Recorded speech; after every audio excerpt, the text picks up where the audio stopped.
You can do it.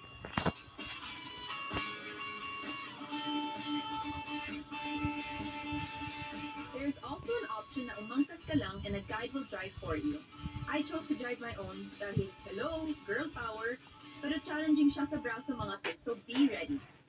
The route is purely off-road ride from the beginning. So be ready for a really bumpy but exciting ride. The trail took us through different terrains. We passed quarry sites, running streams, rock paths, And forest edges. Pero mas kina-green lava trail ang tawag dito. Wala akong na-sight na lava na kulay green.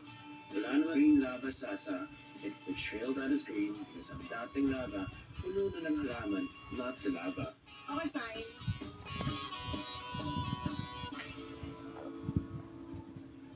At sa dulo, may pa-fresh buko juice pati kuya. And look at the view behind us. Oh, yeah, straight out of the movie. Barangay. This was my first time. Ako din. I want to say it. It was so fun, no? At first time? Yeah. At first time, I was a bit